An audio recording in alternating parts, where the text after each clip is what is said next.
The following content has been provided by RWTH Aachen University. Okay, good morning everybody. My name is Jan Borges. I'm a professor for media computing here at RWTH Aachen University. And you are now in the very first class of iPhone application programming. So if that's not where you want to be, now is the time to leave. I also want to introduce Florian Diehl and Jonathan Diehl and Florian Heller. I usually know what my PhD students are called. They will be helping with this class. They will be the teaching assistants. And we have our crafty multimedia recording team back there. This class is being captured on video for your viewing pleasure when you go home and need something to fall asleep or something. So this covers who we are.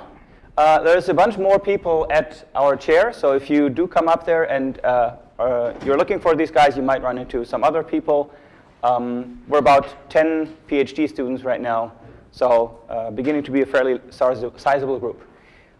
I am assuming that most of you guys don't know our group in terms of like what we do, and it may come as a surprise to some, but actually groups here at RWTH Aachen University do a lot of other things if they don't teach classes for you guys. So I wanted to start this off by showing you a brief video of some research projects we've been doing recently to just give you a glimpse of where our work is heading and what kind of projects you might get involved with yourself if you stick around and attend more of our classes and maybe do your bachelor's or master's thesis with us. So here's a couple examples of stuff that we've been doing. This is an example of a multi-touch table we developed for a museum close by. Here is a video navigation technique that lets you drag objects and thereby scroll in the video timeline. Here's something that gives you a multi-touch framework that can use the iPhone as controller for your desktop. Here's a bendable user interface that one of our PhD students developed to control things such as zooming or electronic books. Here's an interface that lets you do mind maps and graphical navigation through presentations using the computer. And here's a multi-touch table that actually has physical widgets that we built ourselves that lets you control stuff on the desktop. We even have a little keyboard that lets you type so you can feel the keys and you don't just have to work on a stupid glass surface. So there's tons of stuff like that going on in the group, and this is kind of what we do when we're not teaching classes. More specifically, since this is an iPhone and application development class, here's a quick overview of some projects that we have been doing that have to do with iPhone, that are built around iPhone OS. This one down here, you actually saw a brief glimpse of in the video. When somebody was dragging an object to scroll in a video, we ported this over to the iPhone. And so that's one example of something that we worked on as a research project. Something else that you may have encountered if you are culturally active and interested. Anybody been to the Aachen Town Hall recently? Okay, one. Okay, one. All right, that's better than nothing. Did we pay you to go there, or was that all by yourself? Okay, good. So in the Aachen Town Hall, you can rent an sort of audio, video, multimedia guide and that will show you around the Aachen Town Hall and tell you about its history and the artifacts that are in there. We developed this system. You can see it right here. And even though it may not look like it, there's actually an iPhone buried inside. So it's built around an iPhone and then with extra batteries and extra electronics that we added to it. And on the top floor of the Aachen Town Hall, you can actually experience a pretty unique virtual 3D audio tour called Corona. What happens there is you walk in there, you're wearing your headphones, and all of a sudden you hear people talking in the room. They're not really there, but it sounds like they were. And they are actually spatially located audio sources that are created virtually on your headphones because we track your phone and your location, we track your head orientation, and then we create an audio signal on your ears that sounds as if there were certain people standing at certain positions in that room that you can listen to. What that means is you can basically attend a 15th century feast that was done there after a coronation as if you were actually there. This was one of Florian's research projects that he developed, and again, it's built around an iPhone because it's running on the same hardware. Here's another one of Florian's project. You're coming up a lot here. Is this okay? coincidence, right? This may look strange. What this is, it's trying to explore what kind of visualizations we might be able to give to people to understand how much power their devices are using. In order to be more green and sustainable, we're looking at what's the right user interface to communicate to people how much power their devices are consuming. And a nifty user interface prototype was basically this iPad nailed to a wall. Well, it wasn't nailed, it was glued or tacked on, which is then displaying certain visualizations on a virtual socket. And then we just basically attached a physical socket that isn't actually a real one, obviously, to let users look at these things and judge if they like the visualization or not. This is specific to iPhone OS. As those of you probably know who've started looking into the iPhone development, it's a lot like development on the Mac OS X desktop platform. And basically almost all of our work that we do in research that involves desktop or mobile computers also runs on Mac OS X. So we've done a fair amount of projects with these platforms. What are we going to cover in this class? We're going to start not by learning the first API calls of iPhone OS. That's not how we launch into this. We will first go in and try to understand what it actually means to develop for mobile platforms. Because you will be surprised probably how many things are actually different when you develop for mobile.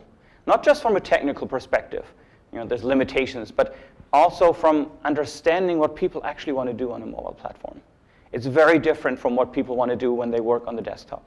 And this is something I want to explain to you so that before you start coding, you actually have a good sense of, what do I need to go through, what steps do I need to go through to actually understand what to design, and not just starting to code from day one. The other thing that I want to point out here, this is a fairly unique opportunity to look at an SDK, to look at a development kit that is essentially designed from scratch. What do I mean by this? Well, usually you see mobile development platforms that have been created out of pre-existing platforms. Or let's say you look at desktop development under Windows. When you do desktop development on Windows today, you're basically looking at a history of 20, 30 years of system releases, add-ons, et cetera, layers of layers, and it's very mixed. It's a very inconsistent development. It's historically grown out of something.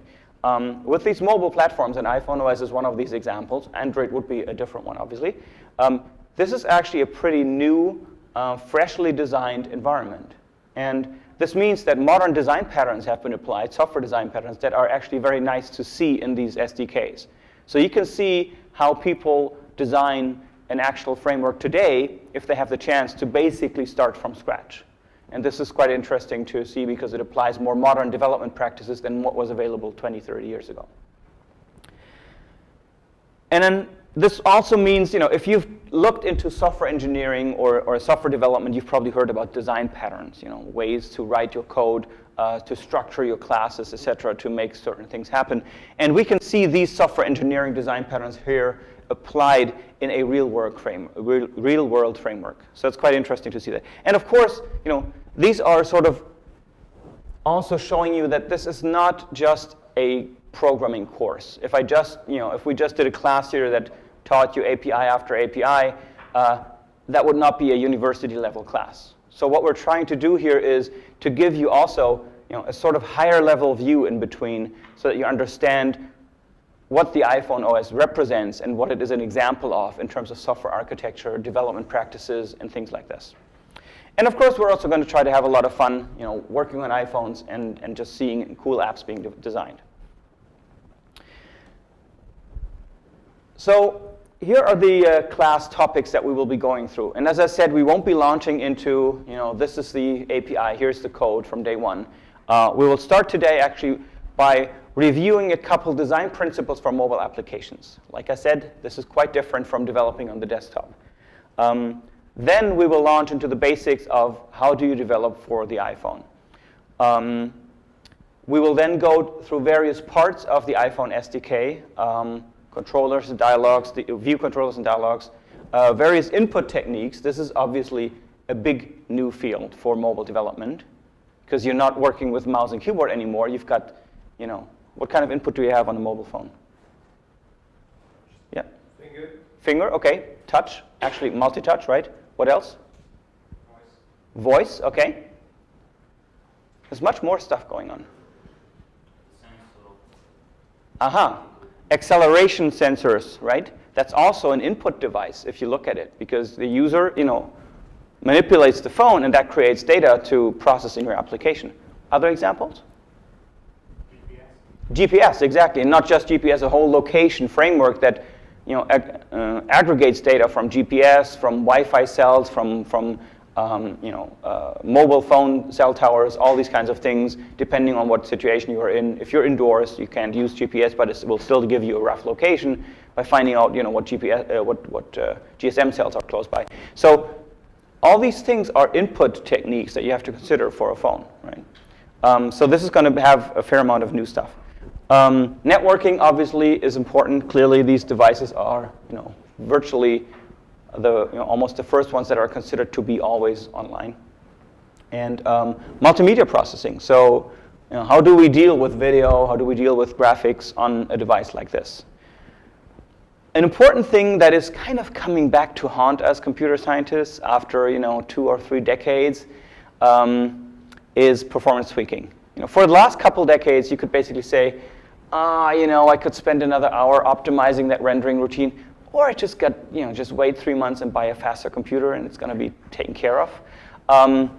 This didn't always work, but a lot of times that's kind of what people did, and that's also why you buy faster and faster computers, but somehow Microsoft Word still feels just as slow as it used to be. We've been comfortably riding the Moore's law curve here and relying on things just getting quicker and quicker, and it has worked. But now, if you're on a mobile device, surprise, surprise, processor speeds are down to a meager 400 megahertz, which is like really lame by today's standards. Memory is down to sizes that we wouldn't even imagine it could come down to. So there's a lot of things here that are limited on mobile platforms, which means we need to dig out those old school techniques again to understand, okay, I actually need to kind of write performing code here and not just, say, okay, garbage collection will take care of everything. So this is going to be an interesting thing to sort of rediscover. And of course, like the old school programs are all like, I told you should know how to write fast code. Right? And we'll also look at not just the iPhone, but other devices that are running this operating system that have come out since, such as the iPad. So in all, you'll get a very broad overview of what is possible on the iPhone. We will look into the APIs. We will look into the the various libraries and frameworks that are around for doing a lot of things on the iPhone. But again, this is not going to be a pure programming class. We're going to try to teach you a little more than just that, because that you could also just get by reading a book on how to program on the iPhone. There's a bunch of ways to learn how to develop on iPhone OS. And I wanted to just explain, maybe from a different perspective here, why it may make sense to do this with us. The first thing is, our group knows HCI pretty well, so doing user interface design is one of the specialties in our own research. We actually work on this every day. So how to build the best user experience for a particular reason, for a particular application, for a particular task is really what we do. And so if you take this class here, you will not just learn programming and coding, but you will also learn what to actually build. Not just how to build it and how to get around all the little problems, but actually what to focus your effort on and what are the things that customers are actually looking for. So this is HCI, human-computer interaction. This is one of the basic core research fields that we as a chair are working on. The other thing is that basically all the projects that we do, if we do end up coding something, building a prototype, a demonstrator, or whatever, we do this on OS X or on iPhone OS. This has been our platform here at the chair for 6 years now. So that means we have a pretty good understanding of how to program those two platforms. We've been doing this. We've been following iPhone development since day one, and have been doing development on OS X, the Mac platform, desktop platform, for years before that. So that means, both from the projects that we've done and our general skill set here in the group, you will get a pretty good sense of support, when you work in these platforms. We're also organizers of the authorized Apple Training Center for Education here on campus. So once or twice a year, we offer additional classes that are outside the normal curriculum. You can't take them for credit. They're Apple-certified classes, which do things such as how do you set up Mac OS X server, and how do you be an administrator? Can you be an administrator for large labs of Mac machines? How do you run directory services in an environment that has network Macs, stuff like this.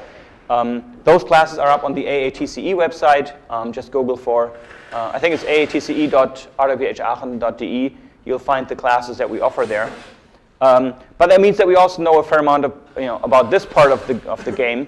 So if there's problems, the everyday problems that you are bound to run into on any platform, I think we have a fairly good understanding how to help you with that.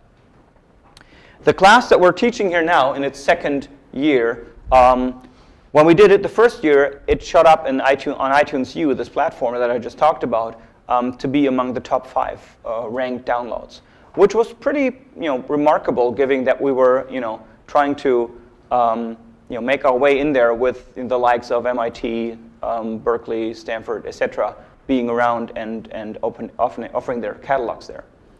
So this class was very well received, and we are obviously updating it to the latest iOS for this semester, which is another thing that, if you watch classes that are already available online right now, they usually won't be doing, because this, iOS 4 just came out, 4.1 and 4.2 are the next releases. 0.1 just came out, and we're going to cover the latest development environments here. Why is this important? Because there's an interesting trend that we've seen in the releases on the iPhone. You may know from the press or from personal experience that the iPhone OS has a lot of limitations for the developer. If you want to publish an application through the App Store from Apple, there are a lot of things that Apple won't let you do. Often these things have to do with stuff that will waste a lot of battery, or that would change network settings without the user noticing, stuff like this. So it's trying to keep malware out of the game. But it's also restricting in the way that you can use the operating system. And with every single release, from 1 point to 2 point to 3 point to 4 point, what we've seen happening is that Apple opens up additional APIs for access to developers. So actually, with the progression of system releases, the operating system has become more open to work with and has offered more things to the developer to use that before that were not available. So this is why, if you learn about the latest OS, a lot of things that people were jumping through hoops and doing a lot of crazy things to work around may just go away, because the latest operating system actually supports these things in a standard Apple-supported fashion. Okay, so this was the first block of this class here, and I now want to move on into the first actual topical section. Like I said, I wanted to start by giving you guys a feeling for what does it mean to develop for a mobile platform. What's different about this? To start this off, here's a picture of what kind of devices we're looking at. This is the latest iPhone. You've seen the earlier incantations, I'm sure. There's the iPad, which actually, of course, is much bigger than the iPhone. There's one of them lying around here. In case you've been living under the rock for the last 2 years and haven't seen this, this is what an iPad looks like.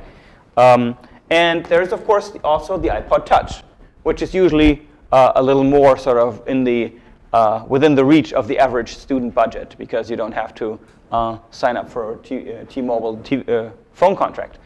Apart from not being able to use the phone and the fact that it doesn't have a few of the other features that the iPhone has, they are basically the same devices. They run the same operating system. When the iPhone came out in 2007, it was kind of a revolutionary device, because for a long time what had been going on is that mobile phone developers tried to cram more and more features into a mobile device. And you probably remember, you've probably seen those devices that have like a, try to have a large screen, but then also have like a tiny little keyboard full, with all kinds of keys underneath it. And things became more and more cramped in this space. Because there's one limitation for mobile devices that you can't get around. And what's that? Size, right? So your average pocket, right, You can't make a phone that is that big that won't work as a mobile device. Like hard to hold to your hand and kind of looks stupid when it sticks out of your pocket. So size is just a limiting factor, as is currently power. Right? Battery power and stuff like this is also a big limiting factor.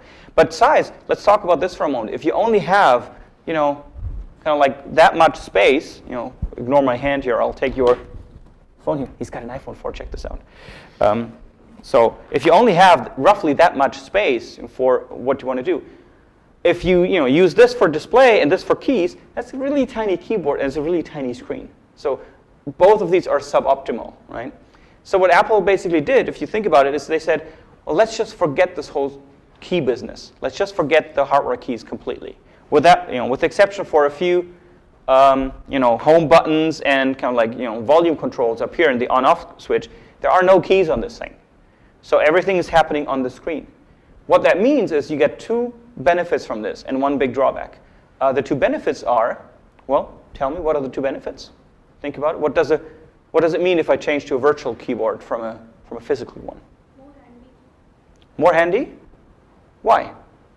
Because you need not type everything, it's giving you a lot of space, and while accessing the keyboard, you need not press all the buttons. Like on usual keyboards, we previously had is A, B, C. Yeah. 3 buttons in one. Yeah. The multi-tap stuff. Okay, yeah. So this is one point. If you were living with like a normal kind of, 0 to 9 digit keyboard and then had the screen above it, and the standard sort of like Nokia standard phone design, if you want, that means that you had to do multi-tap or maybe use the T9 text recognition to get stuff in there. So these keys were heavily overloaded. There was a lot of stuff going on every single key. So that wasn't so great. But then we also had these sort of, broader phones that actually had full keyboards beneath those. So still, what's the advantage of putting these on the screen? You can have multiple languages like Chinese. Multiple languages. Isn't that interesting? Yeah. You can actually, just by switching the software around, you can change from a German to an English to a Chinese, whatever keyboard you want, which is actually kind of handy. Another point, yeah. You can develop new keys. You can develop develop keys on the screen that haven't been there before. Yeah, so if you actually, go into the, I'm not going to do this here, but now, if you turn on the keyboard here and you type in a URL, then there's actually a special button on there. What does it on the on-screen keyboard? Do you know what it says? There's a .com button. So if you want to enter .com, it's one key press. Okay. You might argue you also want a .de button if you live in Germany, and they haven't figured that one out yet. But there you are. It's a useful shortcut that saves you typing. So we have, more flexibility. We can change the keyboard around for languages or other stuff. What else is great about having a virtual one? Yeah, you can get rid of the keyboard if you don't need it. Yeah, there you go. Most of the time, if you don't type on the keyboard, it's just wasting space. So the virtual keyboard can just disappear. So you've got the whole screen available to what's most important to people, which is seeing their data, seeing their information. So that means as the keyboard, is not being used, it just takes up zero footprint. That's a big advantage. It's hard to do with those physical keys because they don't go away. That's why people sometimes slide them out between the device and then slide them back in and stuff like this. But that makes the device fatter, so you got other trade-offs. What is a big drawback of having this? Yeah. You have no physical response to the keys. You have no physical response to the keys, so you cannot feel the keys. That is correct. And in fact, it's not only the fact that once I press the key, I don't get physical feedback or haptic feedback, but actually it's also before I try to press the key, as I'm looking for the keys, as I'm touching and feeling my way around the keyboard, there's nothing to feel. It's just a glass surface.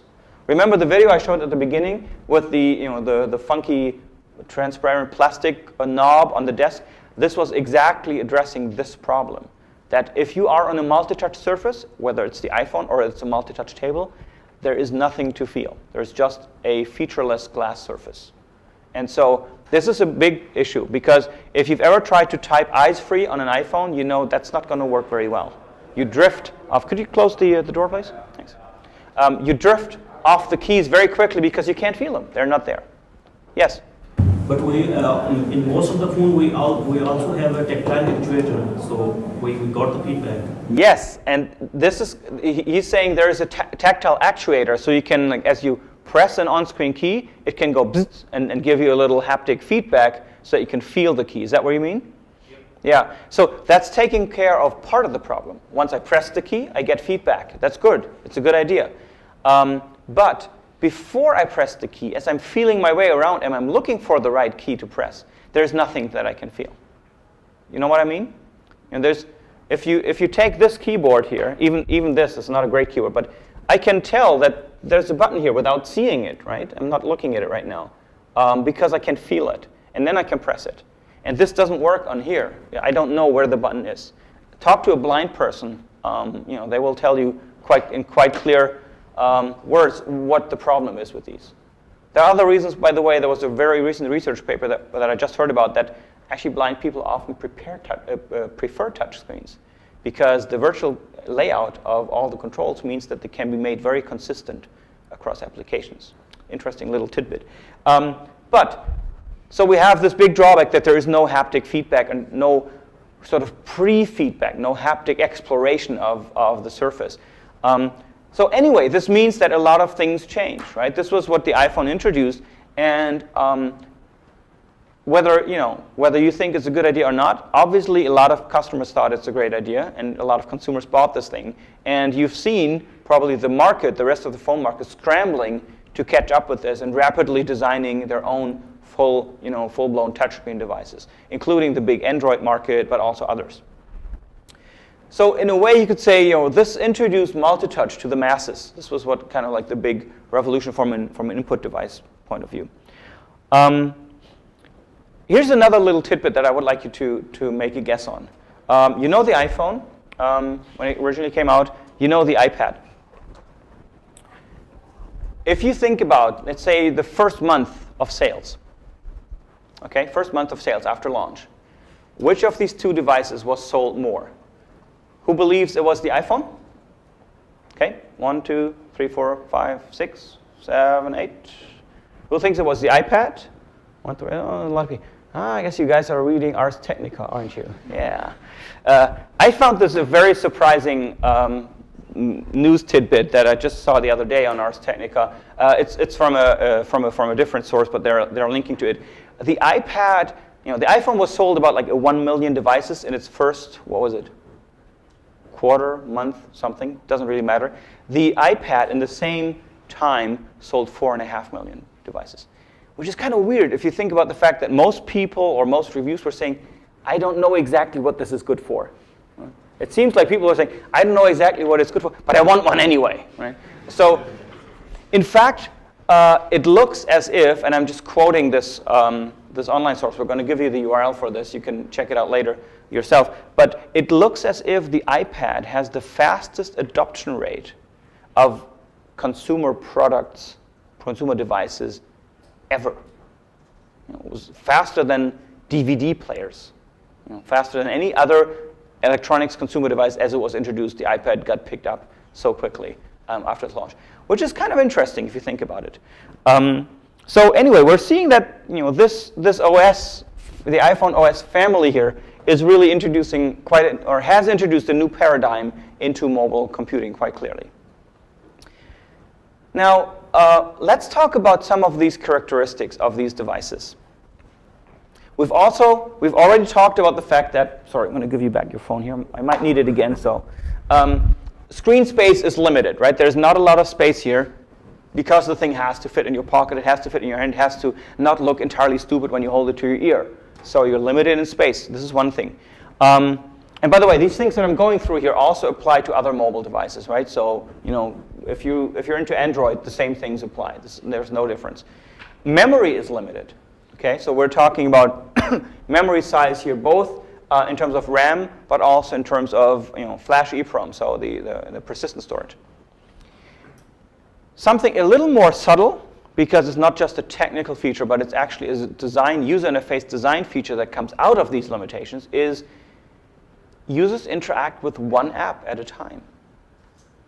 This may be obvious to you, but maybe you have never thought about it. When you work on your desktop, you probably have like, you've got a browser open, you've got email open, you have a text editor open, something else open. All these things are running in parallel. You've got windows that you're moving around, shuffling, etc. Maybe even multiple virtual desktops. That's not usually what you do on a mobile device. And yes, you could do it. Like technically, it would be possible to implement a complete Windows system on these things with all kinds of overlapping windows. But you probably don't want that because the screen is way too small to work with like 5, 6, 7, 8 windows at a time.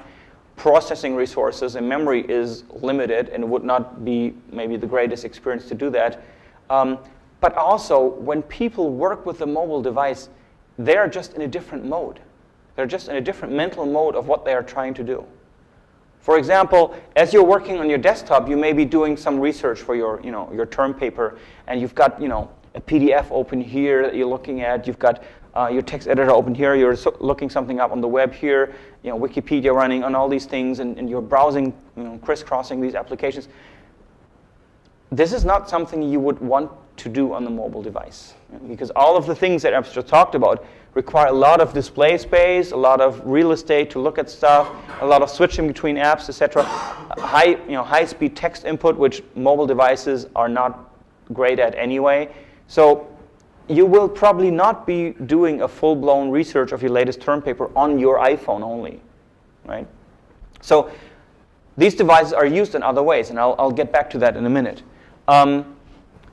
Users interact with one screen at a time inside the application, meaning that even if you are running an application while your desktop browser easily has 5, 6, 8 windows open at the same time, and you're looking at multiple next to each other, the real estate, the physical size of the screen doesn't give you that option very nicely. You could do it, again, technically it would be possible, but you probably don't want to anyway, because the device is small enough so that you can look at one piece of information comfortably, and that's how the designs have turned out of the most successful applications on this platform.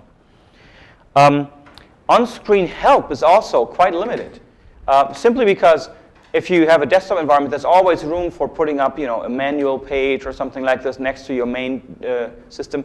On a mobile device, where do you put it? If I show on-screen help, it's going to cover my content, so it's really hard for the user to work on the content and have the help open to the side. But all these things mean that, for example, there's a lot of user interface widgets that we know from the desktop that you will not see on a mobile phone. Can you tell me some of those? Like, what are some things that you know from desktop applications that you will not see on a phone? Yeah. A scroll bar. Yeah, you might see something like that, but you're right. Oftentimes the scroll bar is not there until you actually start scrolling, and then it kind of appears as a little informative thing. But yes, often there's no actual scroll bar to the side that you're supposed to interact with because it wastes space. Yes. Other examples. So, for example, a menu bar or task. Yeah, we don't have a menu bar up there. We don't have a menu bar usually. We don't have toolbars with little, icons of things to do. Because if you do that, I remember seeing a very early version of Windows CE. Anybody remember Windows CE? This must have been shortly after the Stone Age. And Windows CE, there was a device that kind of looked like this. It was a little PDA with a keyboard, and the whole thing was maybe yay big, this size. And basically what it looked like was you had a menu bar up here, and then you had a toolbar up here. It was running a mobile word processor, and a toolbar here, and then you had a status bar down here, and you had a palette over here. And it went on like this, and in the end you had this space left for actually doing work, right? And that doesn't make a lot of sense.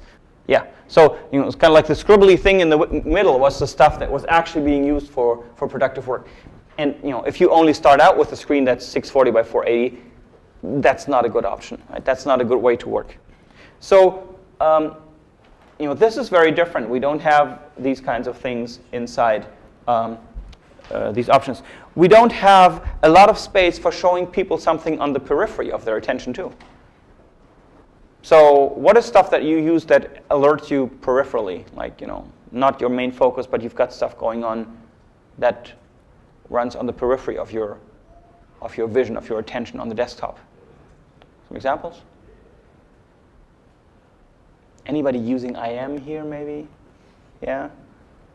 So you probably have, yeah. You get a sound if something, if you get a new message, you get a sound or something like that. Right, so you got your IM client running, and it gives you a little bleep if somebody told you. But also probably that little bit of text may appear, or maybe there's like a dock icon that is flashing, telling you you've got some new stuff coming in.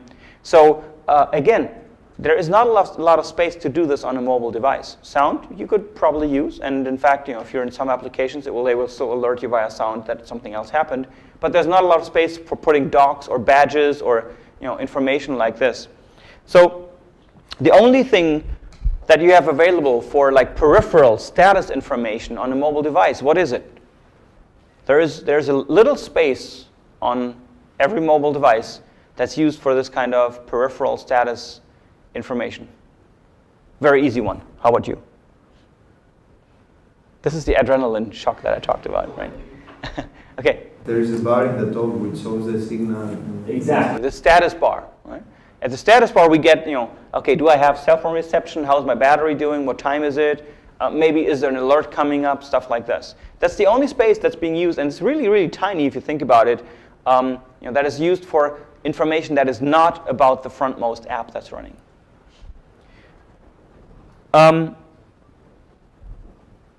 If you have to switch from one application to the other, it actually takes much longer than on the desktop. Right? If you need to go out maybe to the menu screen and switch to that other application, it's hard to switch between them. Very different from having these two windows open next to each other, and you can just go from one to the other and actually look at both at the same time. But the biggest thing, I think, is rethinking what people are doing while they use the device. Let's take the desktop. What's a typical position a user is in when they're using a desktop computer? Sitting, right? Everybody can answer that. You're sitting at a desk and typing and clicking and looking at a screen. I know that, right? I can design an application, and I know for sure that person is not going to be running across the street while they're typing on their desktop, tower PC. Not going to happen, okay? So desktop applications, very clear what the physical situation of the user is. And that also means, by the way, that usually people are mostly not distracted.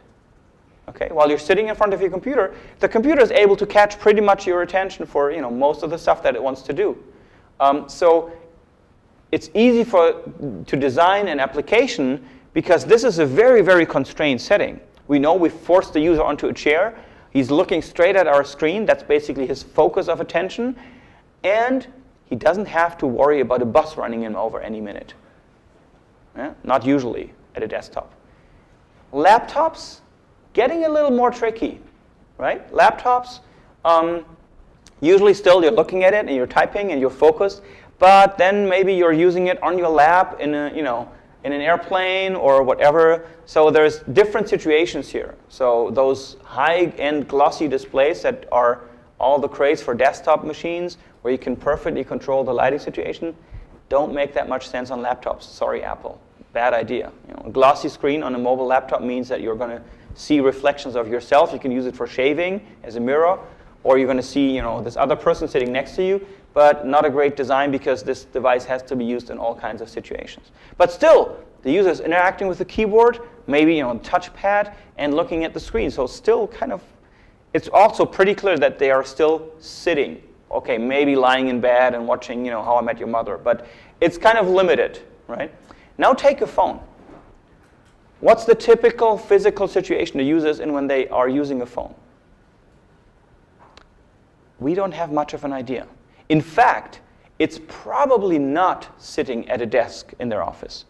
Because when they're sitting at a desk in their office and they need to, send a mail to someone, they're not going to pick up their phone because it's, really hard to type and takes forever. They're going to do it at a desktop. So in fact, most of the situations that you're going to be in when you use a mobile device are, surprise, surprise, mobile.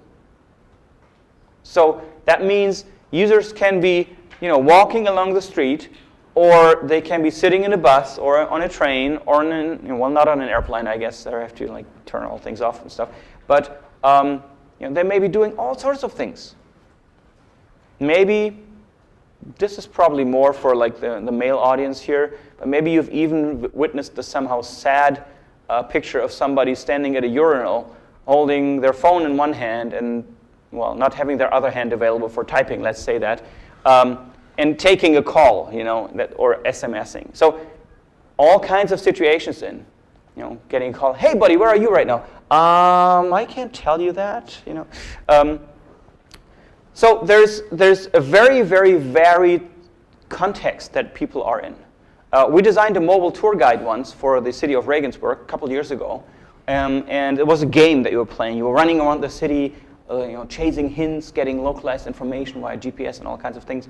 And we have this wonderful video of a player playing this game, walking around this old town of Regensburg, walking across the street, and then there's a minor car accident behind them. Actually, a bus runs into a little, concrete pillar right next to them. Now, this is kind of scary because you notice, oh wow, this guy didn't actually pay attention, so he could have been hit by the bus. But what's even more interesting is, this guy plays this game, and then it goes like clunk, and this bus hits this pillar next to him. They look up, they go like, okay, bus hit a pillar. All right, let me continue this game. So he was so lost in this mobile game that he wasn't paying attention to the real world anymore. Okay, so when you've seen people typing on their iPhones, and I've sometimes had near collisions with other people who were also like typing on their iPhones, and you just run smack into each other. So in order to avoid that, in order to survive with a mobile device, you need to share your attention, right? You can't just focus on this thing here. You need to look whether any buses are heading your way, right? Or any other pedestrians or bikers or stuff. So attention is shared. You don't have unlimited and full attention on the phone, which for the application you're writing means you need to design your application quite differently.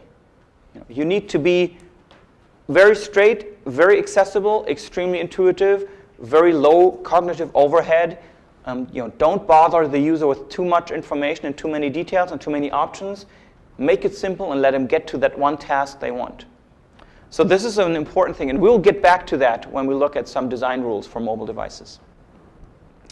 The other thing is, so we've got these people using devices mobily, and they're doing this, but they're also doing other stuff. They have to pay attention of not getting killed by buses and stuff. So that's shared attention. But there's also the question of tasks.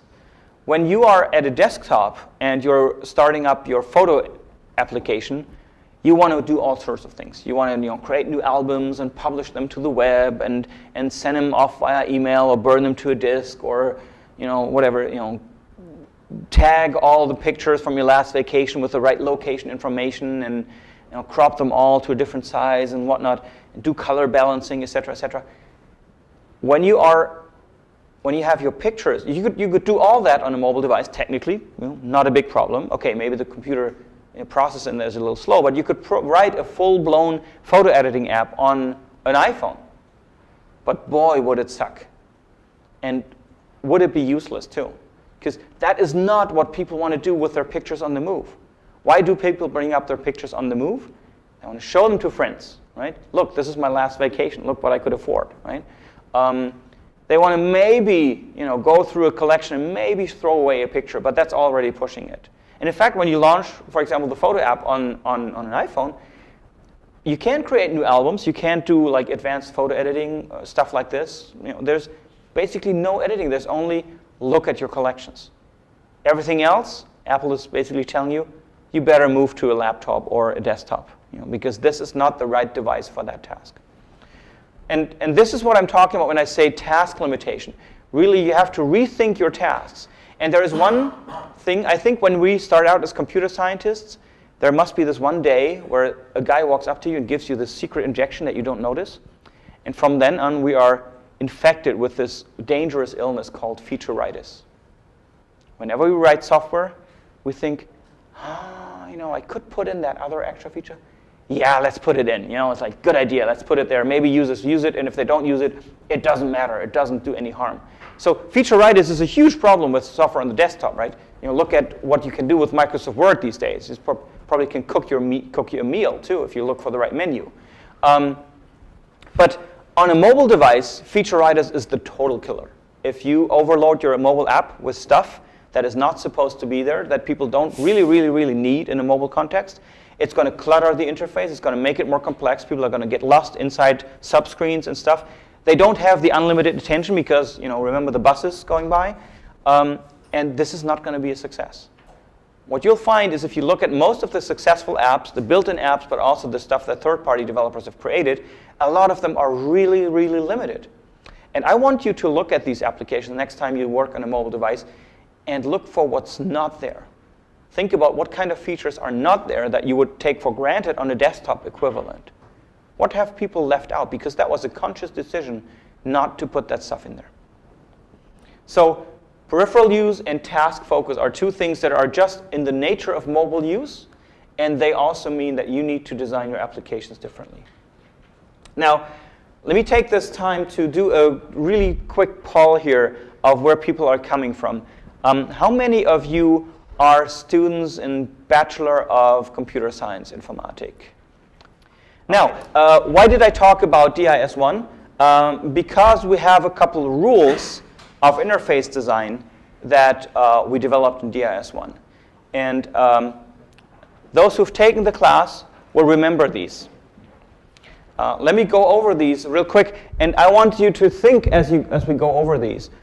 Think in particular about what this means for mobile development. By the way, in case the message wasn't entirely clear, if you're here and you haven't taken DIS1 yet, take it in parallel, okay? Just to say this again. So the first rule here is keep the interface simple. This is like the first rule of interface design. And that makes sense in all situations, of desktop or mobile, but in mobile maybe even more so, because people have less attention to pay to your mobile application than they have to pay to a desktop application. Speaking the user's language, what does that mean? Well, you guys can explain it. You've taken the class, so can you explain what that means? That should mean that the messages, for example, are in a format that the user can understand without being super expert in the field. Mm-hmm. Okay. Or giving clear indications of when something is going wrong. I mean, yeah, if you have like error displays, explain the error in a way that the user understands it. My favorite from this one, this will only make sense to you if you speak a little German probably. There was a German, we did a study a couple years ago for the German magazine Connect, probably the cell phone shopping magazine. And we did a study where we compared the original iPhone to other smartphones. And in one of them, I think it was a Motorola device, we saw a translation, a German translation in the menu that said, Kontakt teilen. And that's like, what does that mean, right? It doesn't make a lot of sense. Until we realized it probably came from a bad translation of share contact in English, right? So these kinds of things, if you say, this is another example where you're not speaking the user's language, you're not speaking anybody's language really in that case. It's just a bad translation, using incorrect language and not the right words for stuff that don't make a lot of sense. But you're right, oftentimes, the user interface is way too technical in its expressions, and it should speak more of the user's language. So instead of, .wav files, speak of music if you know you're talking about a music application. Right? Music instead of WAV files makes more sense. Consistency and predictability. Oh, you've been in the class. You can explain that one. Yeah. Give me an example. Okay. So if you have a bar somewhere, a toolbar, it should be always the same, and it should not switch every time you change the window underneath it. Okay. So that you know how to handle it. Okay. Yeah. Good example. That's like spatial consistency. If you have certain tools in a certain area, they should stay there. If you have a palette with tools, for example, and you move from one window to the next, the palette shouldn't switch around or change things around. This idea that was in Windows for a while, where menus would resort themselves based on like how often you are using certain entries, not such a good idea because you cannot build spatial memory of where things are. So these kinds of things, it means consistency is very important. People expect to be in control. They don't want to be surprised. Surprises are great when it's your birthday, but surprises are not so great when you're working with a computer in general, right? Computers surprising you usually means they're annoying you very quickly, and then you get fed up with them. Predictability is basically the same thing. Same commands for the same kind of effects, always at the same location, stuff like that. And this also makes perfect sense in mobility, right? In fact, this is an interesting challenge we're seeing now in mobile applications. What's the biggest new thing for mobile applications in terms of how you interact with them? How the user interacts with the application? Intuitivity should always be there. It should always be intuitive. I'm talking about like an interaction technique. Touch, right? Multi-touch, right? In fact, not just one finger, but multiple fingers on like the iPhone and many other devices. And we see all sorts of weird things going on right now because it hasn't gelled down, it hasn't come down to a consistent vocabulary of multi-touch gestures. It should be, but it's not. So, sometimes, for example, I think even on the iPhone you can see that if you want to zoom out of like, most applications, you do either like a pinch close gesture, like that, or a double tap, gives you various zoom levels. That also often works. If you zoomed in, you double tap, you zoom out again. On the Google Maps application, you have to tap with 2 fingers to zoom out. So it's different. It's only there. And this is the challenge in consistency that I'm talking about here. There has to be consistency across applications for how it's being used, because otherwise people can't reuse the knowledge they built with one application to use another one. And that will really annoy your users. If you build an app that does something really, really cool, but all the interactions are different from what people are used to on their other apps, you're done. This is like how you lose a customer in 10 seconds. They will not be using your app much. You won't be among the top sales on the application store. So, predictability, consistency, important. Feedback. Providing feedback is another one of those general rules. You've been in the class? Is that right? Yep. So what does that mean? So if you click save and it takes some time that that the program is actually saving, not that you click on save, nothing happens, and you don't know was my content saved or not. Yeah, exactly. So you've got actually 2 things in there. One is you want to provide feedback about the progress of an operation. So if saving takes longer than a fraction of a second, you put up a bar, it's advancing, stuff like this. And about the finished state of the operation, have I actually saved successfully? You want to be able to see that somewhere. Again, this is important. We already talked about the problem of touch screens not providing you a lot of feedback about what you're doing. Actuation is one option for giving feedback after you click, but before that, it's really hard. Minimize memory load. What does that one mean? Again, one of the DIS1 listeners. Yeah? Yeah, it means that the user doesn't have to remember everything. The program, the software should be able to help the user doing some stuff, but bringing previous words or something. Yes. And this one is double important on mobiles. Minimizing memory load, you're perfectly right, generally means don't make people remember stuff and type it in again if the computer already knows it. So, auto-completing forms, for example, is a huge one. I don't want to type in my complete email address every time I hit a form. And on a mobile, this is double important because typing really, really sucks on mobile devices. No matter what, it's always a hassle and takes a lot of time. And I can't tell you how much I have learned to hate my email address. borchers@cs.rwth-aachen.de. By the time I've typed that in on this tiny keyboard, my fingers have fallen off. Right? This is really annoying. And if a system knows that an email address field is coming up in a web form, like a browser, for example, and it knows your email address, it should really fill it in. That's really important to save people typing stuff in that they already know. avoiding errors, helping to recover after undo. I think this is self-explanatory.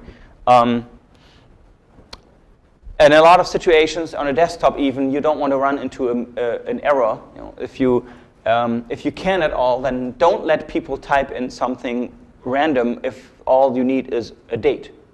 You know, if the field says date of birth, then don't let them type, you know, free text, because they will type all kinds of things that the computer can't make sense of. They will say, like, you know, I don't know, 6 years ago or something like this. Well, I guess if they're 6 years, they're not going to type that, but never mind.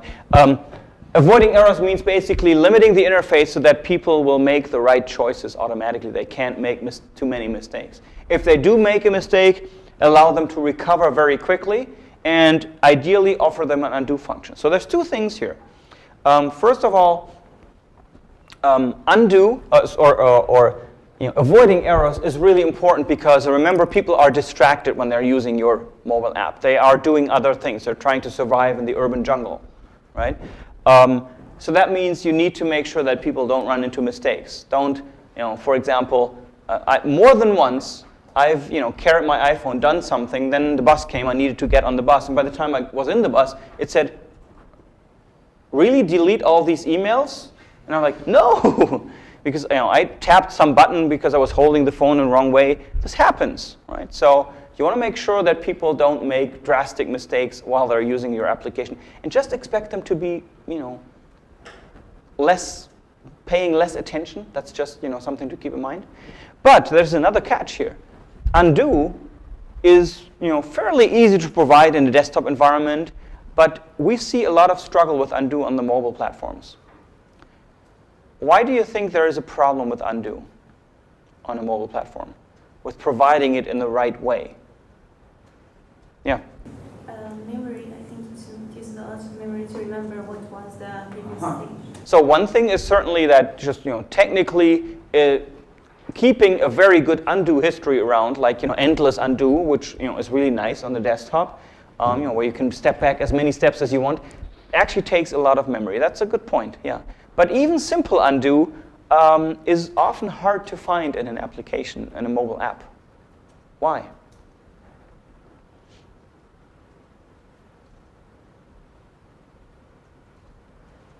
Think of, you know, what's the limitation here, apart from memory, as you're saying? You have not the space on the screen for the undo button. Yes, the space on the screen for the undo button. What that means is, yes, you could provide undo. At least a one-step undo would, you know, certainly be within the reach of the processor.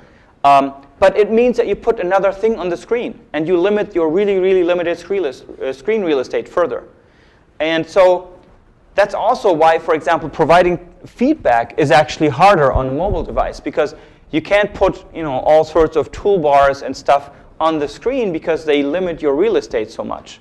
So in general, undo is actually being supported by various ways. And one way that I think doesn't make a lot of sense is there is a shake to undo thing happening in a lot of applications. I'm not kidding. So, you know, remember the bus scene? I'm like, you know, typing something, and then I get on the bus, shaking my phone around as I used to do, and I was like, you want to undo? And I'm like, no. So, you know, those kinds of things are difficult to do well in a mobile environment. Designing clear exits, close dialogues. This means basically don't lose people in an endless configuration screen of a myriad of options, or in a lengthy, you know, process where they have to, in order to print something, you have to go through a 5-minute process. Also really important on the mobile platform, because people will be distracted more often and then come back and say, where was I?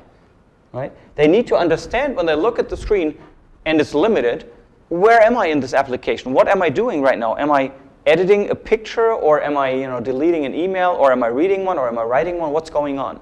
So getting people back into their task is important, and so that means that the tasks have to be really small and they have to be over quickly. You know, it has to be something that you can finish in a minute or less. Include help and documentation. Kind of tricky. No screen space, you know, no menu bar where you could put a help menu. So this is hard.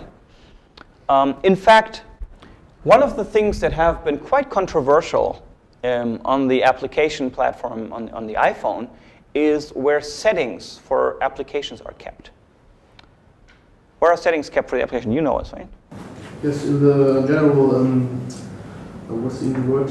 Your general settings menu, yeah. So if you're working with Safari, let's say you're browsing the web, right, on mobile web on your iPhone, and you now want to change some setting of Safari, maybe how it accepts cookies or something.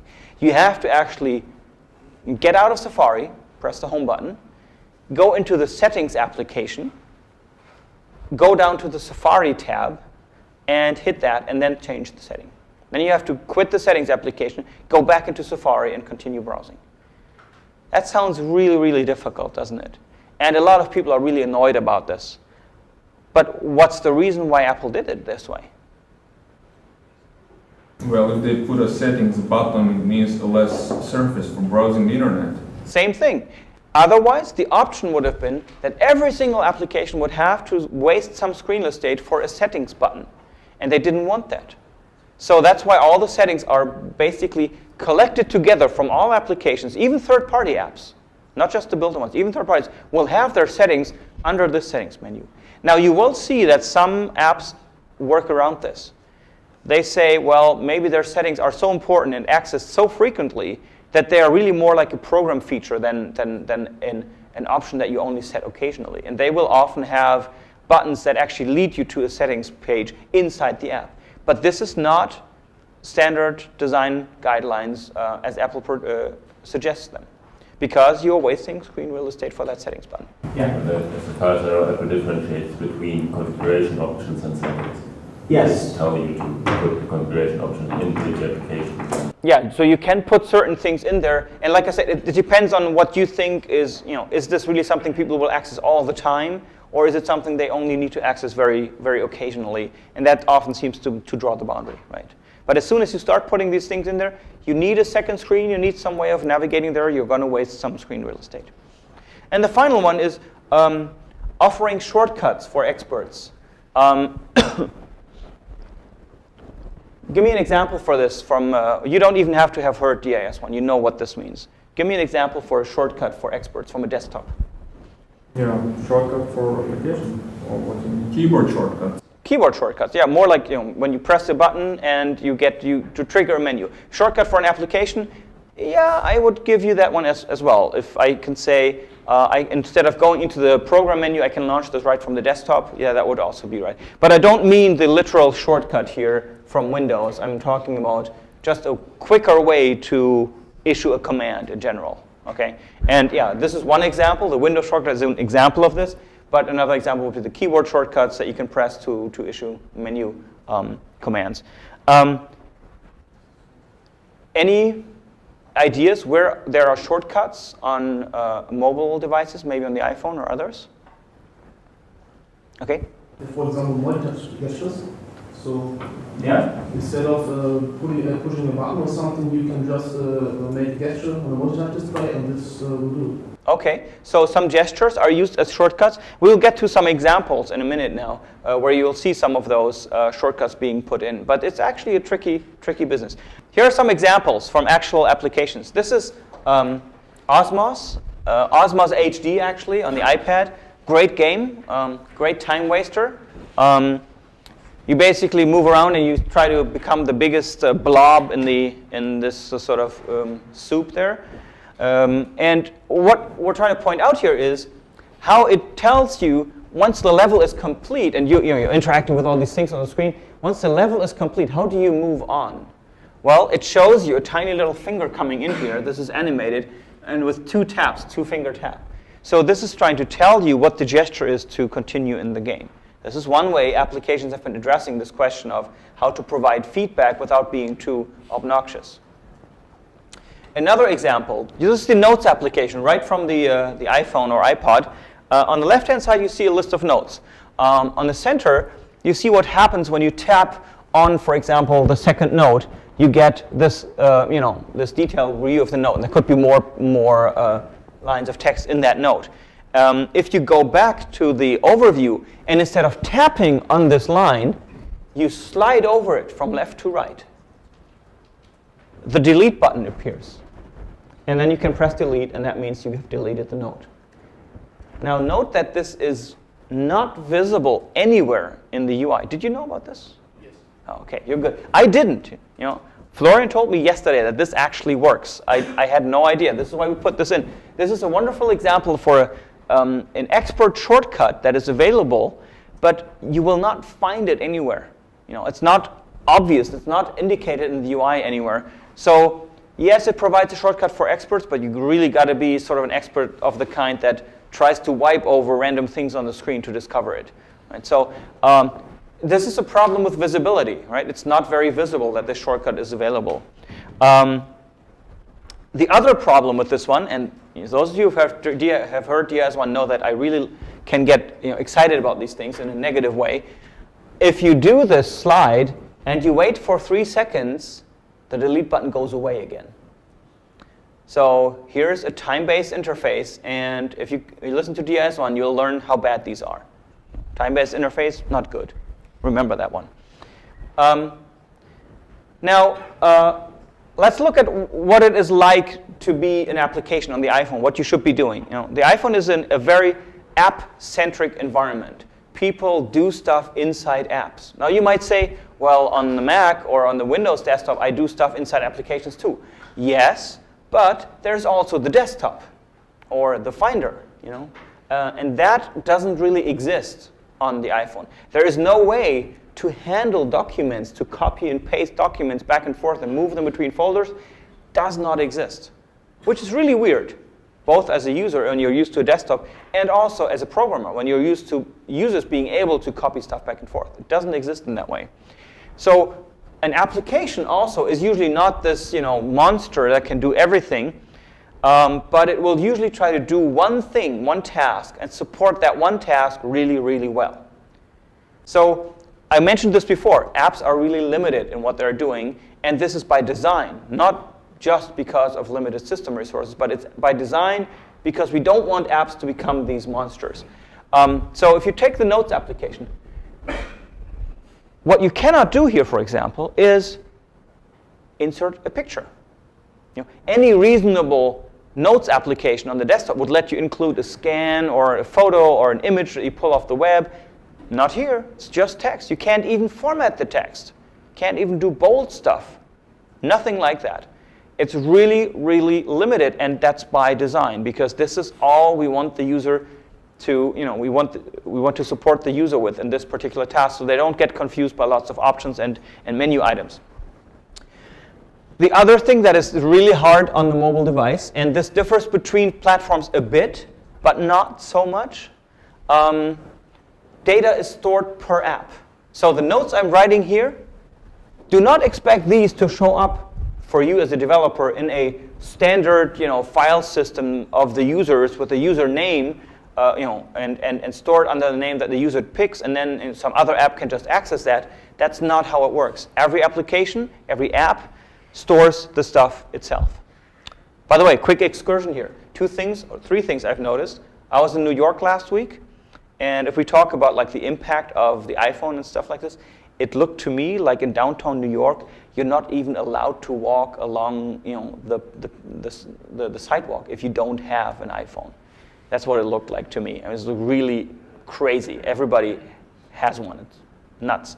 But this is maybe not not typical. The other thing that I think is interesting here, when you try to exchange data between applications, you run into all sorts of trouble, and this is one of the reasons why people find it hard to develop applications for these devices, because it's not like a standard environment where you store stuff in a location and any app can access it. So the other thing here is the task that users want to accomplish with your application has to be defined very, very clearly. You have to know exactly what you're trying to do with this app, what the user is supposed to be doing with it. So you want to make it obvious how your application is used. I'm going through a couple design rules now for interfaces, and in mobile apps, actually, the interface is even more important than on the desktop, I would say. So it has to be very obvious how you use your application, what to do with it. An interesting recommendation that you may not be aware of is you want to sort information from top to bottom. I guess that's a natural mapping from DIS1. But notice that stuff that's at the top of the screen is less likely to be covered with your finger. So it's actually more salient, more visible for people. So the most important stuff should definitely go near the top. Minimize text input. This is really important because text input, like we said, really is tricky and error prone on the iPhone and hard to do. Expressing information succinctly, what does that mean? It means that you don't put into this button, press this button to stop the stopwatch, but you just say stop. You try to be very brief so that the interface stays uncluttered. It's a wonderful concept of Mr. Tufte. What's his name? Ed Tufte? Is it Ed? I guess it is. Something like that. Anyway, Tufte is his last name. He's a visual designer that has been very influential in interface design and also in print design. And he calls all these interface components, all the stuff that we have here, these tabs, these buttons, the status menu bar, all the stuff that is not content, he calls administrative debris. I love this word. It's administrative debris. Debris is another word for trash, like stuff that's like leftover rubble, that you don't want around. Administrative debris, he calls all these interface components on a UI that are not really content. What are you interested in with this stopwatch? The time and the lap times. All the other stuff is just there so that you can get to that information and control it, right? So all these other things here are really just cluttering your interface, and this is something you want to really minimize, and the iPhone OS interface does a pretty good job at that. When you're reviewing pictures, for example, you see nothing. It's just the picture. 100% of the screen is dedicated to your content, maybe minus the status bar in certain areas. But only if you tap the picture, then the administrative debris shows up and the interface components show up to do stuff to them. The other thing is fingertip size targets. That's a nice problem too. When if you've ever used a Windows mobile device, they're usually designed to be used with a pen, and I can tell you need the pen. Because some of these things are tiny little buttons, about 6 by 6 pixels wide, that you're supposed to check off, and they're really hard to hit. With a finger, you would have no chance, because you're covering them completely by just putting your finger in front of them. So fingertip-sized targets means that you want these big fat buttons here, and nothing much smaller than that. As soon as it gets much smaller than that, people start having trouble, just operating your interface. Here's another example for fingertip-sized targets. By the way, if you take the iPhone and turn it sideways, this one turns into a scientific calculator with more buttons on it, and that one already gets into this, area where the buttons may be too small. So if you are designing an application, and we mentioned that gesture input is one of these new things. So how do we go about this? You're writing a completely new application, maybe to sort your movies or go through movie collections or stuff like this, watch video clips.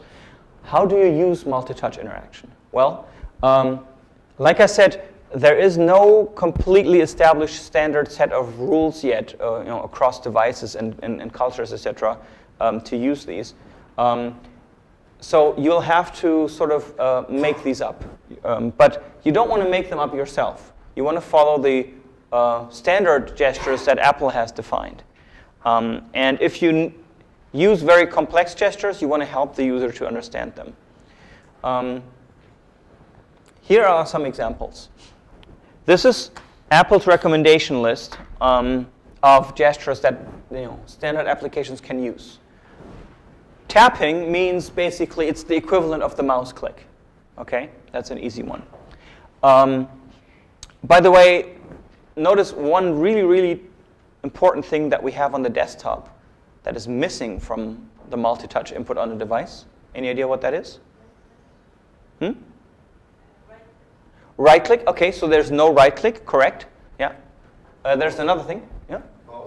Mouse over, exactly. Hovering is also not there, right? You only find out where the user is by the moment they click, which really means that a lot of things like tooltips and so, no, doesn't work. So tap is the standard one. Then there's dragging to scroll, like through, for example, drag up and down to go through a list of along a list, or to pan across a website. Flicking is the same movement, but you do it more quickly. And depending on the application, it can be interpreted as a flick. So for example, you use that to flick from one photo to the next, or from one screen to the next on the home screen. So you've probably all seen how that works. You do this movement like this, left, right, and that's flicking. Boy, you just have 3 screens? Wow. Just got this, huh? Swipe is a movement just like the drag. As you can see, the same gesture, but depending on where you are, swipe can mean delete. And this is what I mentioned in the Notes application. When you swipe over an entry, or in Mail, when you swipe over an email, the delete button appears and you can delete it. So same physical gesture, interpreted differently depending on context. Double tap, obviously, is kind of like the double click, if you like. It's used to zoom in a lot, or to zoom out if you're already zoomed in. But remember, not everybody does it that way. Google Maps doesn't use this, for example. Pinch open and pinch close are used to zoom in and out in a more controlled way. Not by a fixed factor, but as much as I want. And here's another strange thing about the iPhone. Number 2 of the things that I wanted to talk about a minute ago. In those cultures where the iPhone has been available and sort of present, these gestures are actually being adopted as as zooming for like the cultural gestural vocabulary. So when people don't even not even have an iPhone around, they say standing in front of a computer, can you zoom in on this a little or zoom out? So this gesture is becoming adopted as a part of the cultural gesture vocabulary, which I find interesting. Also, isn't it interesting? This happened to me at an exam the other day, an oral exam. This was the first time in an exam that a student, we were talking not about mobile stuff, but general about applications and architecture, software architecture, and he said app. So app for application. Now, this word did not exist in this way, 5 years ago. Now everybody is saying this. Isn't that weird how this is influencing our vocabulary? Anyway, touch and hold, last one I wanted to point out, can be used to magnify, for example, to put up like a special view, or to position the cursor in text, stuff like this. And these, if you want to do any of these things, use these gestures. That gets you a long way, so people using the app can build on their existing knowledge. Now, whether you are on Android or on iPhone, it's not a single device world anymore. It used to be on the iPhone up to the 3GS. It was pretty much only one app, one device design, one screen size, various hardware capabilities with sensors, but pretty much only one screen size. But that's gone. Right? The iPhone 4 introduced the aptly called Retina display, which is basically just double resolution in every direction. And if you haven't seen it, you should check it out. Go to this guy and buy him a coffee, and he'll show you the Retina display. Compare it to a standard iPhone 3 display. It's quite interesting to see the differences. And the iPad is 1024 by 768. Good old VGA resolution. So we're seeing all these things coming back, and we're seeing that various resolutions need to be covered with your design. And also, even with just one device, people can hold the phone like this, portrait, or they can hold it in landscape. And if it makes any sense in your application, you should support both directions and should lay out the UI in the right, best way for each direction. And the user can pick at any point how they want to hold it. For example, whenever I type something, I turn the phone sideways because the keyboard gets bigger. So it's easier to type. And until iOS 3, this wasn't even supported in all apps, interestingly enough. So designing for these various resolutions means, of course, you need to adjust graphics, you need to adjust layout of widgets, but it's more than that. If you are using this device, the iPad, for example, if you're designing an app for the iPhone and the iPad, it's not just a blow up of the resolution. It is actually a different device that is handled differently in different situations, different tasks, different contexts. So the mobile context that I'm using here could be, walking across the street, at a red light and, whatever, looking up somebody's phone number.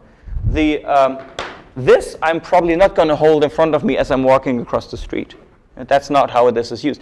But it has more space. I can do more things. I will focus more on this task. This can be used for extensive reading. It can be used for typing much better than the iPhone, although it's still not as good as a real keyboard.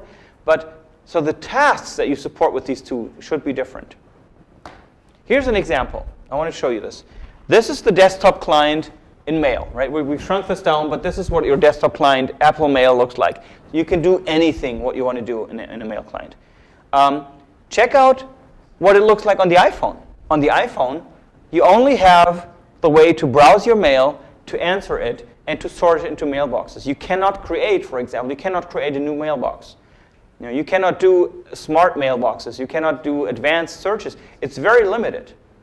In fact, one of the most annoying things, you can't even search across mailboxes. Don't ask me why, that's just stupid, but it's limited. There's not a lot of things you can do. And if you type an answer, you quickly get annoyed at the small keyboard, so you won't be typing long.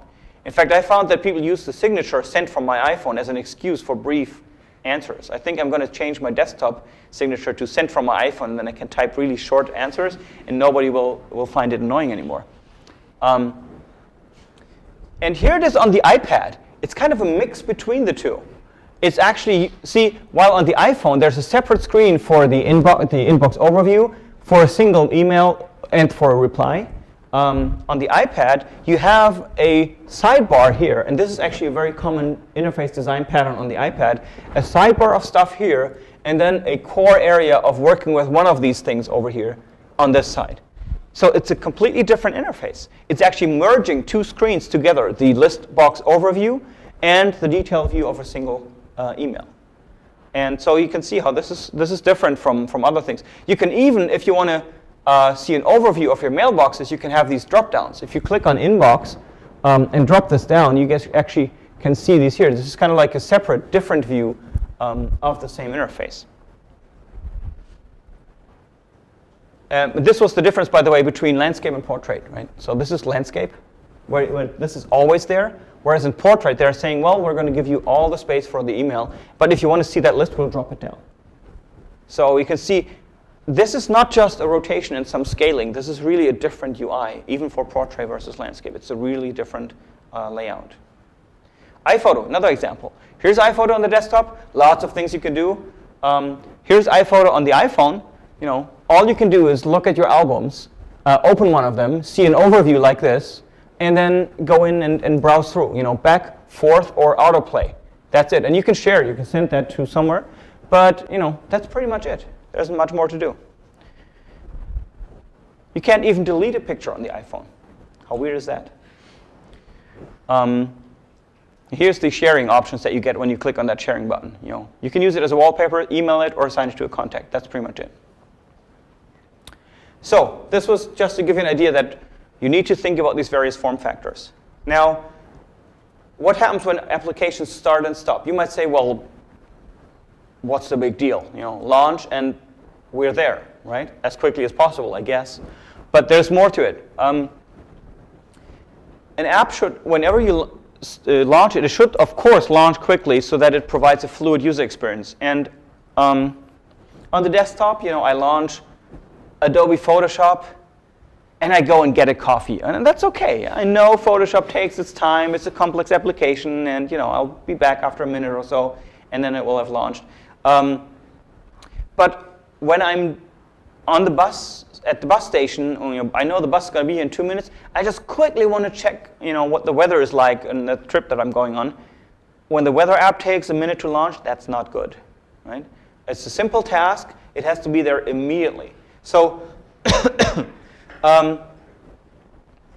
show a launch image is a recommendation by Apple that closely resembles the first screen of your app, so people can start getting oriented. Right? This, for example, is the launch screen of the stock application. Doesn't tell you what the stocks are like, but the layout is there, so you know where the information is going to plunk in a second or two. right? And this is a TIFF file. This is or PNG file. This is a graphics file that you just put on as, if you like, as a splash screen. And then this is filled in as soon as the data is there. Good applications actually change this image and make it the last screenshot when the application was last running. So then you can actually make it look as if the data is there immediately while the application is still launching. Something that is not supposed to be done is what happens when you launch Photoshop. You get the big window like, Photoshop, whatever, 15 or whatever number we're at now, or CS7, and then it's like this big graphic and like all the developers are named and stuff like this. Not a good idea on this, right? You don't do any of this stuff. No about windows, no splash screens. Anything that detracts from using your app is not supposed to be there. So applications have to be there like this. The default is to launch in portrait, and then if people hold it otherwise, then you turn around. Stopping an application is also interesting. Notice that applications, for the same reason they don't have an undo button, for the same reason they don't have a settings button, don't have a quit button. The way you quit an app is you press the home button. And you're back at the selection screen, the so-called springboard, where you can see all the various apps that are on your phone. So that means you have to be ready as an application to quit at any time, obviously. That's true for desktop applications too. But it's a little more tricky. For example, when somebody presses the home button, one thing they don't expect to see, and they should never be seeing, is you have entered half an email. Would you like me to save that or throw it away before I quit? Those kinds of dialogues are not supposed to come up. No, save, yes, no, stuff like this. When you launch, for example, there's a word editor here on this, like Notes. You can take that as a word editor, or there's a full-blown word editor you can buy. It won't ask you whether it should save your document when you quit the app. It just quits and saves it as a default. Right? So this is different from the desktop.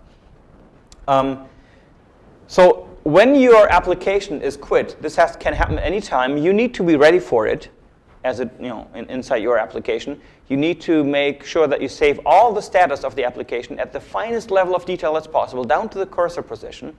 And next time somebody launches it up, bring this back as quickly as possible. It's really more like a sleep restore, sleep wake up kind of thing for your app, rather than exiting. And this involves the scrolling position inside a document. All these things should be there. Nothing is more annoying than reading a book, a PDF paper, and then closing it back up and being back at page 1. That's not what you want. When I say sleep restore, this is actually more what it's like. In recent versions of the iOS, you actually are not, the application is not completely terminated as a process. Instead, it's sent to kind of like a background sleep mode.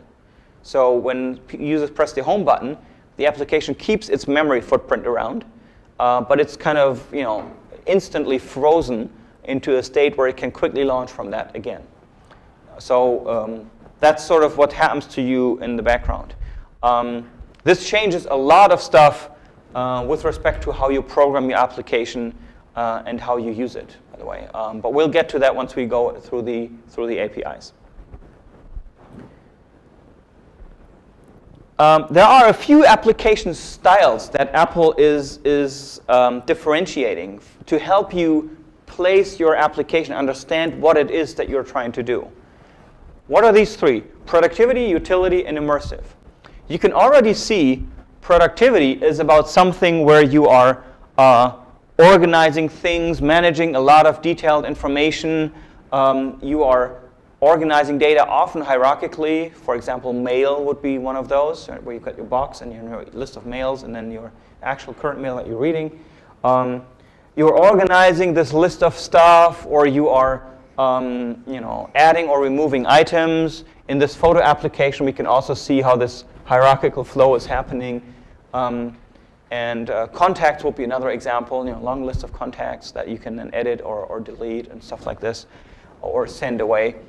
So this is a typical productivity app. They often use this hierarchical view. I've talked about these things just here. More examples of this. This is the contacts application. Here's the photos application on the iPad. It looks a bit different. So these are all applications that will typically use this overview plus detail kind of hierarchy for navigation. Utility, the second one, are for simple tasks with minimum user input, customized in a visually attractive UI that, if possible, enhances the information that's being displayed. So, don't do a lot, just show the information that the user needs and do it in a nice way. Data is often organized in a flattened list of items, very easy to browse, no hierarchical like sub-menu navigation or sub-group navigation. Weather is an example, or stocks, right? Here's a couple of examples. The weather app, all it does is when you start it up, it shows you, the big sun there, and that's already often all people want to know. And the current temperature for today, high temperature, or the current temperature and highs and lows, and then for the next couple of days, some things. If you want to add another city to this is an example for what you were mentioning earlier about configuration screens versus settings. You can tap the info button here and add over there and add more cities to it. You don't need to go to the settings to do that. Stocks, just the same, right? All it shows you is this information and a graph of the currently selected one. So very easy. There's nothing I need to do minimal user input unless I want to add a new kind of stock or weather location. Or take this one. This one actually, I think, got an award. Although all it is, and is selling tremendously well, although it's really expensive, all this is a way to browse the elements. Here we're looking at gold right now, Aurum, it's giving you a little picture of a piece of the element. It's giving you information about the element in a nicely visualized way, or very tricky displays there that tell you all kinds of things about this element. And all it is really browse that information, but it's done in such a beautiful way that it's selling like hotcakes on the App Store, even though you could look that stuff up on Wikipedia. It's just not as nice. So that's how good utility applications can be if you really pay attention. It's really like doing a very nice print layout. Immersive applications, finally. This is the kind of stuff that gives you a full screen UI, visually rich, focused on the content and the user experience, tends to hide much of the device interface, so the administrative debris is taken away. You often have navigational methods that are custom to that specific app and the content it has. And a couple examples are Living Earth or Carpenter. Let me show you these. Here's, for example, Living Earth is, you could say, is almost like a utility app. All it's showing you is where it's day and night right now on Earth, but it's done in a beautiful, very immersive way. You're basically inside a simulation of being out in space and looking down at Earth. And you can spin this globe around and use multiple fingers to do that. Or here's another one, the Carpenter, and this is just giving you a balancing indicator, so you know whether something is level or not. But this level is done in such a beautiful way that it really looks like something that is a lot of fun to interact with. Games are another one of those, right? Any game is usually immersive. The Osmos game we showed earlier is also one of those completely immersive experiences where the entire screen is taken over by this thing. And particularly with these like 3-finger gestures that these things often use, these are not standardized at all yet, so you have to figure this one out and how to tell your users how to use it. So this was sort of our walkthrough of the design suggestions and design guidelines to understand how do I actually build applications, or how do I design applications, how do I make the right decisions about what my app should do and how it should appear to the user. So keep in mind this distinction between immersive, utility, and productivity. This can help you figure out where you belong and what design patterns you should be riffing off. What I want to do now, just to wrap this up in the last few minutes that we have, is get a little more technical. I know a lot of computer scientists here, so this is for you. we're going to talk a little more about the architecture that is behind iPhone OS. Let me explain something briefly here with the lingo.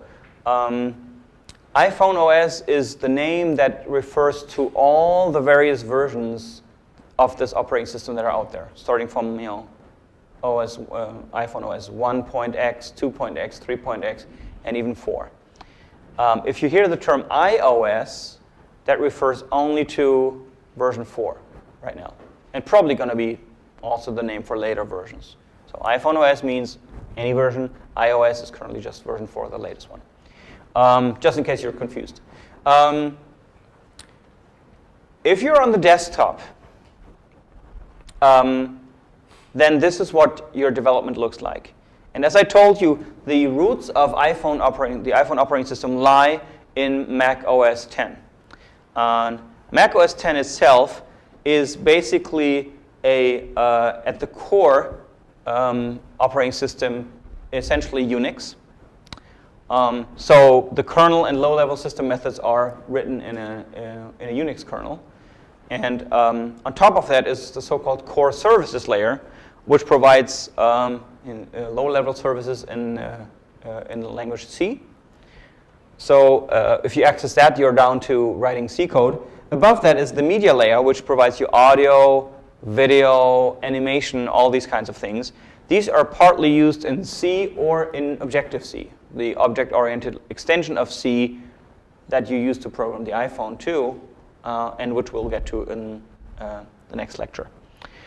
On top of that is this thing called Cocoa. And Cocoa basically refers to a two-layer thing that we'll get to in a second, which gives you an Objective-C wrapper around basic classes, such as processes or strings and stuff like this, but also for user interface components, buttons, scroll bars, etc. So this is the layered system that you program in Mac OS X. Mostly you will be using Cocoa functions, and then those will call those lower level functions, but you also will oftentimes use those lower level libraries directly. Mac OS X, by the way, is derived from an earlier operating system. Anyone know which one that is? Next, right? Next Step was the operating system that Mac OS X came out of. And Next Step is actually pretty old, from like the late 80s. Late 80s, this was developed as a graphical Windows system built on top of a Unix core. And it was built in a very modern, at that time, object-oriented fashion.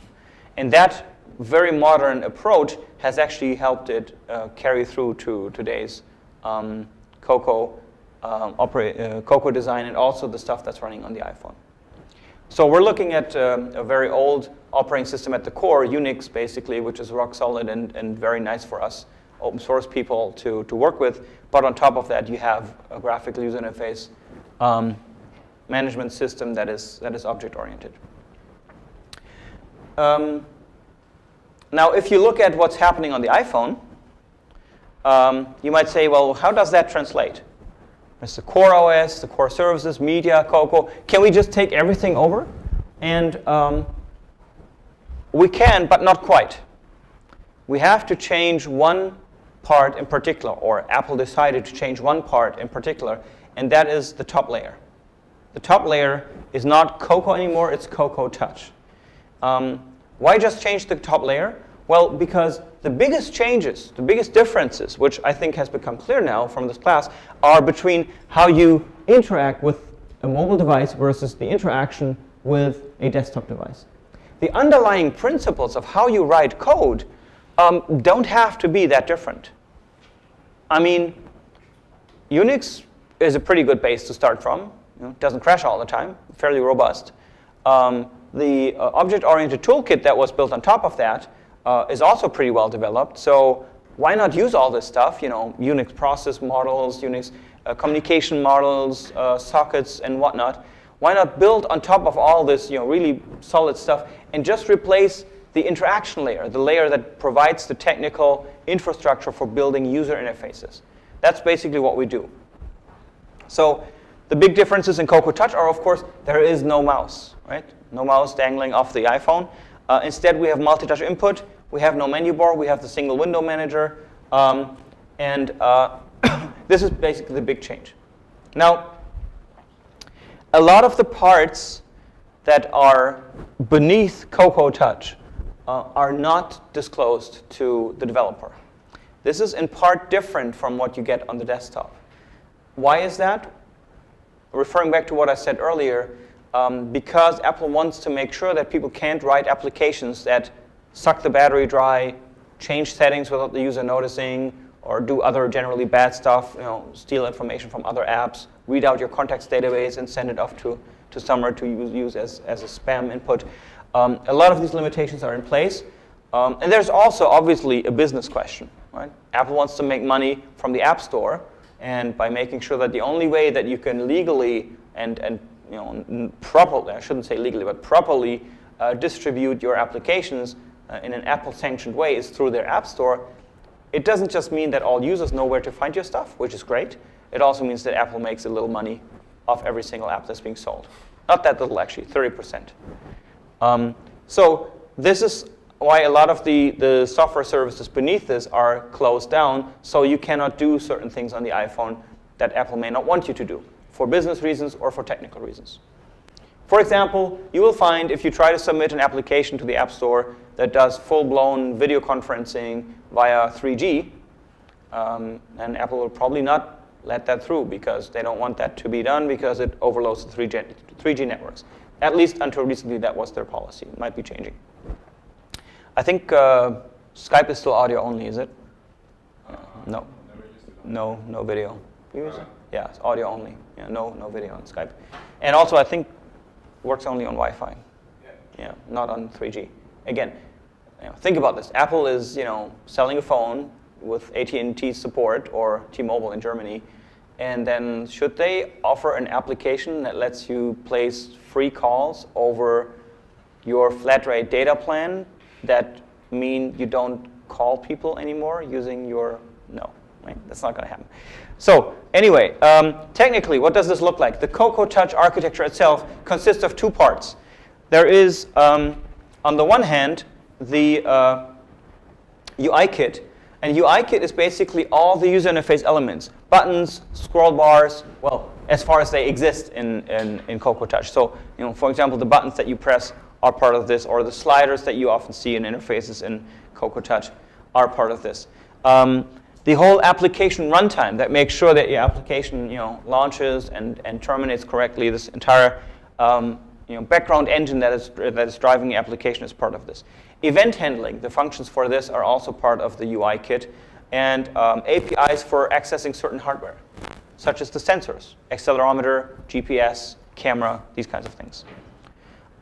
So this is completely new for Cocoa Touch, written completely new, and this is the stuff you will be using most of the time, the UI kit, and its partner class, if you like. These are the things that are a little more lower level. They are not things that have to do with the UI, with the graphical interface. There are things that have to do with collections, so strings, sets, dictionaries, arrays, all these kinds of things that you need to have wrapped up in object-oriented fashion for a programming language to be useful. Also, the various system services are wrapped in object-oriented ways here for you to use. So very similar to the way that you would, for example, know this from Java. You could say, this is kind of like the swing part, the UI toolkit part, and these are the other various libraries that you can use in Java to access system services and have basic data structures available.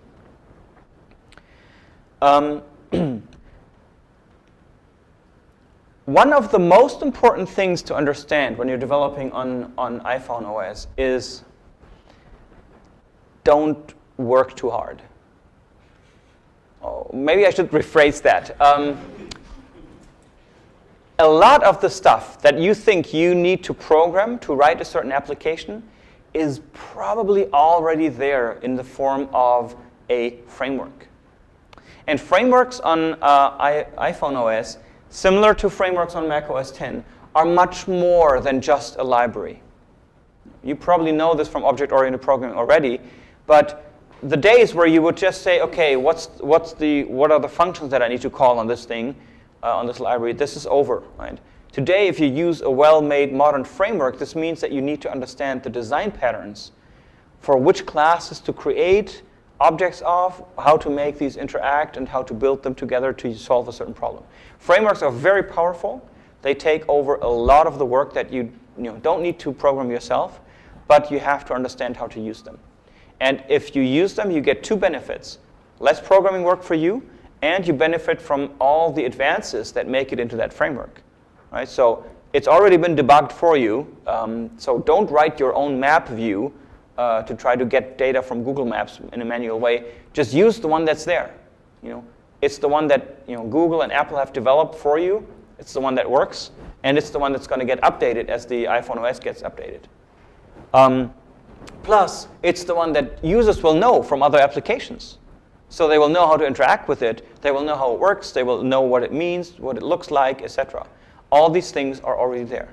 And this is true for so much stuff. Let me just give you a few examples here. Core Data is a library. Does anybody know what Core Data does? Yeah? Suggestions? Core Data? Basically, a database system, not quite, but similar object-oriented persistent system. Yes, exactly. An object-oriented persistency system, or very simple, lightweight database. Not a database in the sense that my colleague Jarkko would approve of it. Not a multi-user, sort of fully in parallel accessible database and stuff like this. It's kind of like a one-user database that you will be accessing only, and that's what Core Data supports. SQLite is beneath Core Data usually, and Core Data gives you wonderful options. Basically, you write a program, and it takes care of this whole issue of how do I store my data in a persistent way on some local medium. Takes care of that for you. Also provides you with things such as undo and redo, how to restore stuff inside data structures. So very useful. You don't need to do any of this yourself. WebKit. If you need to display any information in HTML, don't write your own HTML parser. Please don't. Right? WebKit is actually at the root of several modern browsers that are out there now. Besides Safari, a couple others, right? Isn't Chrome running on WebKit too? Yeah, right. So, this is used on the desktop. It's used on mobile, and WebKit is a fairly good performing, well-performing web rendering engine, if you like, HTML rendering engine. So if you need to display any information that's stored online, use WebKit. Don't write your own HTML parsers. GameKit is used, for example, to let you do stuff like find other gamers to hook up with, to manage high score tables, those kinds of things. To do very low overhead Bluetooth rendezvous services to find gamers to play with. All this stuff, don't write it yourself. It's there. Game Center goes even beyond that. More functions to support gaming. StoreKit is actually a special new API. It's relatively new. Because it used to be that the only way you could make money as a developer was you offer your app in the store for a certain price, let's say $1 or 99 cents. And then Apple gets 1/3 of that, or 30%, you get the rest, and that's it. Right? If you wanted to sell people more stuff, they would have to buy another app. Now, since, I guess, iOS 3, you can do in-app purchases, which means you can give an app away even for free or for $1, and then you can say, if you want to buy those other 15 levels of this wonderful puzzle game that I wrote, pay another $1 and get them. This is in-app purchases, but you don't need to do much of that yourself at all. There is a store kit that provides all the functions for this for you. Other example, location, very important part. Not just showing a map, which is one thing, which you do with MapKit, but actually knowing where you are and knowing which direction you're facing. Don't try to bother with the sensor readings from the compass in any like random or raw version. You probably won't even get to them. Core location makes sure that it takes as much data as is available from GPS, from cell phone reception, tower reception, from Wi-Fi reception, and mingles this all into an estimate of where you are with what precision. And this is the the tool you use for this. Core Motion is a very new one that is used for the new acceleration sensors, and there's also gyro in the latest iPhone 4. The graphics, there's various kits for graphics. For example, you can use OpenGL ES, which is an OpenGL version for embedded systems. That's on the iPhone, used a lot for gaming and stuff like this. EventKit to manage anything that has to do with calendar entries. Core Audio lets you do audio processing on the phone. OpenAL is actually supported, which is a cross-platform open standard for doing augmented reality audio. Multitasking, there's a whole framework for doing the right things with multitasking, because Apple won't let you do just anything in the background. You can't keep your application running full speed in the background. If you're running, let's say you have a mobile version of MATLAB, I don't know whether that's a good idea, but let's say you had one, and you would be putting that to the background, it couldn't continue crunching numbers full speed. That's not how it works. But there are certain things that Apple now lets you do in the background. It used to be that you couldn't do anything in the background, only Apple could do that. But now, remember what I said about iOS opening up more and more. You can do a couple things. You can, for example, continue to get location updates. So if you're writing that to-do list application that will remind me of buying my milk when I actually walk by the store, you can do that now, even if that app is not in the foreground. Because that would be kind of useless, right? If I had to keep the app in the foreground so that it reminds me to buy my milk at the right spot, and then my phone is basically blocked for anything else. But that's not how it works anymore. You can go to the background, get location updates, and if the guy walks by the store, you can have your application informed in the background that it's now time to alert the user that he needs to buy some milk. There's a couple other things you can do in the background, play music and stuff like this. We'll talk about this much more in the coming weeks. Push notifications are another way to do stuff if you are not the foreground app, because remember, only one app is in the foreground. This is what the user is working with. If you're in the background, you can get push notifications through a server that allow you to, for example, to put up a little red badge, like this one here, this little alert, saying you've gotten one new IM message or one new mail. Apple Mail uses that on the iPhone as well. You can also put up little alerts. This is what the SMS service does, for example. Puts up a little alert with the text of the SMS, or the beginning of the text of the SMS. And Bonjour, which is another way to do zero config networking to find other devices in the vicinity. The big message here is there's a lot of stuff out there in the frameworks to develop with iPhone OS, and this is one of the joys of actually developing for this is if you know what frameworks are out there and you've taken care of to learn about them, it's so easy to build pretty advanced apps that do a lot of stuff that you would think would be really hard to do. It's actually not, because the frameworks are packaged very carefully to support you as a developer in this way. And this is what I talked about when I said initially, the iPhone OS is an example for us as computer scientists also to look at how should modern frameworks work, how should modern SDKs be structured so that developers can get up to speed as quickly as possible. So we're at the summary slide. My 2 points in the beginning were, first of all, keep the hardware restrictions in mind. We're back to maybe PCs from 10 years ago, if we look at the performance levels of today's mobile devices. And that is just something to keep in mind as a developer. But I think even more importantly, keep in mind that the user experience is really different on this mobile device from the desktop, and that it really needs to be designed very well. If you don't do that, you will never make it above the noise level of this 1 million apps that are out there at the App Store that nobody's buying. The other thing is we've talked about a lot of the design rules, how they apply to the iPhone. If you haven't attended DIS1, attend it in parallel. I would recommend that. Or if you have no chance to do that, check out the iTunes U recordings of the lecture. We have a reading assignment for you, the iPhone Human Interface Guidelines. This will be posted online for people to look at, right?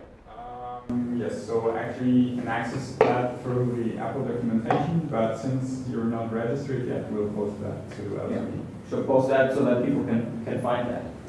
So with that, I'll leave you. It's exactly 11:30. I'm glad we worked this out for this slide set at least perfectly. Thank you very much for being here.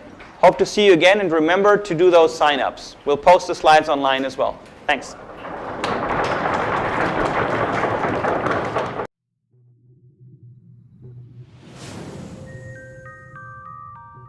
This content was provided by RWTH Aachen University.